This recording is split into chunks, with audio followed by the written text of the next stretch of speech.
పవన్ కళ్యాణ్ ఒక పొలిటికల్ పార్టీని స్టార్ట్ చేయలేదు. ఆయన ఒక పొలిటికల్ మూవ్మెంట్ని స్టార్ట్ చేశారు. మేము ఆయనని సీఎం చేసుకుంటాము అంటూ అంబటి రాయుడు అయితే చెప్పుకొస్తారు. ఆయన స్టార్ట్ చేసిన జనసేన అనే పార్టీ అసలు ఒక పార్టీ కాదు, అదొక ఉద్యమం లాంటిదని చెప్పుకొస్తారు.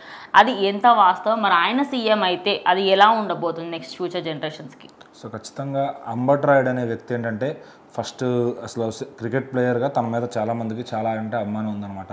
సో ఆ తర్వాత ఆయన వైసీపీ పార్టీలో జాయిన్ అయ్యారు. అక్కడ ఏదో ఒక మంచి ఎంపీ సీట్ ఏదో ఆశించాడు, కానీ వాళ్ళు పక్కన పెట్టేశారు ఆయన్ని. సో మరి డ్యూ టు కొన్ని కారణాల వల్ల ఆయన పక్కన పెట్టడం జరిగింది. సో మళ్ళీ తర్వాత ఎలక్షన్ లోపే ఆయన వచ్చి జనసేనలో చేరడం జరిగిందనమాట. సో ఇంకా అక్కడ కూడా ఏదైనా ఇస్తారని ఆశిస్తే అక్కడ ఏమీ దొరకలేదు ఆయనకి. ఎందుకంటే అక్కడ జనసేనలో ఉన్న 21 మంది కూడా చాలా అంటే చాలా టఫెస్ట్గా సెలెక్ట్ చేసుకోవడం జరిగింది. సో మరి వాళ్ళందరినీ కాదని సడన్గా వచ్చిన ఈయనకి ఇవ్వాలంటే మరి అది కష్టమే, ఏ సీట్ అయినా కానీ. సో అట్లాగే ఎంపీ స్థానాలు కూడా 2 పోటీ చేశారు వాళ్ళు కూడా. సో మరి అందులోనూ ఈయనకి ఛాన్స్ ఎక్కడ స్కోప్ దొరకలేదు. మరి ఈయన ఏమన్నా టీడీపీలో జాయిన్ అయి ఉంటే మరి ఈయనకన్నా మేలు జరిగేదేమో. సో మరి ఈయన ఎటు కాకుండా అయిపోయింది పరిస్థితి అని చెప్పాలి. మరి నెక్స్ట్ ఎలక్షన్కి ఇంకొన్ని సీట్లు పెంచుకునే క్రమంలో మరి ఈయనకి ఏమన్నా ఛాన్స్ వస్తుందేమో చూడాలి. మరి దాని గురించి ఈయన ఇప్పుడు భజన చేయడం స్టార్ట్ చేశారని నేను అంటాను. ఎందుకంటే మరి అసలు ఫస్ట్ ఒక పార్టీలో ఉండి ఇంకో పార్టీకి వచ్చిన వ్యక్తికి నిలకడ ఉంటుందంటే జనం నమ్మరు ఖచ్చితంగా. సో మరి బట్ ఆయన ఏంటంటే ఏదో పవన్ కళ్యాణ్ గారు నన్ను ఇప్పుడు పొగిడితే నెక్స్ట్ టర్మ్కి మనకు ఛాన్స్ వస్తుందని అంటే ఇప్పుడు నుంచి భజన స్టార్ట్ చేశారని చెప్పాలి. ఇప్పుడు పవన్ కళ్యాణ్ గారిని పొగిడితే సోషల్ మీడియాలో ఎవరైతే ఫ్యాన్స్ ఉన్నారో వాటిని షేర్ చేస్తూ ఉంటారు, లేకపోతే ఆయన ట్యాగ్ చేయడం కానీ సార్ మీకోసం ఇంతమంది ఉన్నారు అన్నట్టుగా చూపించుకుంటున్నారు. ఈ వీడియో ఏదైతే ఆయన మాట్లాడింది కానీ ట్వీట్ కానీ అందరు షేర్ చేస్తూ ఉండి ఆయన వరకు వెళ్తే ఓ ఈయనకు నేనంటే ఇంత ఇష్టమా అన్న ఫేవరిజం టైప్లో అవుతుందేమో అని అనుకుంటారు. అది కరెక్ట్? అదే చెప్తుంది. అంటే గ్రౌండ్ లెవెల్లో కష్టపడుతూ ఉంటాడు చేసుకుంటూ. ఇప్పుడు ఫర్ సపోజ్ ఇప్పుడు విజయవాడ ఉంది, విజయవాడలో అమ్మిశెట్టు వాసు అని ఒక ఆయన అర్హుడు. అట్లానే ఒక ఆయన పార్టీ వెళ్ళిపోయాడు పోతున్న మహేష్ గారు. ఆయన ఫస్ట్ నుంచి జనసేనకి పనిచేశాడు. అంటే గ్రౌండ్ లెవెల్లో పనిచేస్తున్న డబ్బులు ఖర్చు పెట్టి సొంత డబ్బులు ఖర్చు పెట్టుకునే వాళ్ళు చాలామంది ఉన్నారు. వాళ్ళందరినీ కాదని ఈయన్ని సెలెక్ట్ చేయాలంటే కొంచెం టఫే. మరి ఈయన ఎంత ప్రూవ్ చేసుకుంటాడు ఈ 5 ఏళ్లలో? ఊరికే భజన కాకుండా గ్రౌండ్ లెవెల్లోకి వెళ్ళి ఏమన్నా చేస్తాడా?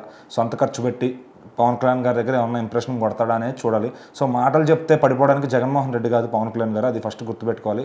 సరే ఈయన మాట్లాడే మాటలందరినీ కూడా అట్రాక్ట్ చేస్తున్నాయి. ఎందుకంటే పవన్ కళ్యాణ్ గారిని సీఎం చేస్తాం, మాకు బాధ్యత పెట్టారు ఆయన, సో దానికోసం కృషి చేస్తామని మాటలైతే బాగా చెప్పారు. మరి ఈ 5 ఏళ్ళు ఆయన చేతలు కూడా చేసి చూపించాలి. ఎందుకంటే ఆయన ఏదన్నా ఒక పర్టికులర్ నియోజకవర్గం సెలెక్ట్ చేసుకుని అక్కడ కష్టపడి అక్కడ చేస్తే తనకంటే గుర్తింపు వస్తుంది. పోనీ స్టేట్ అంతా కూడా ఎక్కడైనా హెల్ప్ అవసరం అంటే వెళ్ళిపోయి తను చేశాడంటే కనుక అప్పుడు జనం గుర్తుపెట్టుకుంటారు. ఊరికే ఇంటర్వ్యూల్లో పవన్ కళ్యాణ్ గురించి అందరూ చెప్తారు, మాట్లాడడానికి పబ్లిక్ టాకులు చెప్పేవాళ్ళు కూడా చెప్తారు. కానీ ఈయనకంటే ఒక వాల్యూ ఉంది కాబట్టి, ఒక క్రికెట్ ప్లేయర్ హోదాలో ఉండి అలానే ఇప్పుడు పార్టీలో కూడా వచ్చారు కాబట్టి, సో మరి అక్కడ తను చేసే హెల్ప్ మాత్రం కనబడుతుంది అనమాట. సో సోషల్ మీడియాలో 1,00,000 మంది చూస్తే తను చేసే హెల్ప్ని ఇంకా ఎక్కువ మంది చూసే అవకాశం ఉందన్నమాట.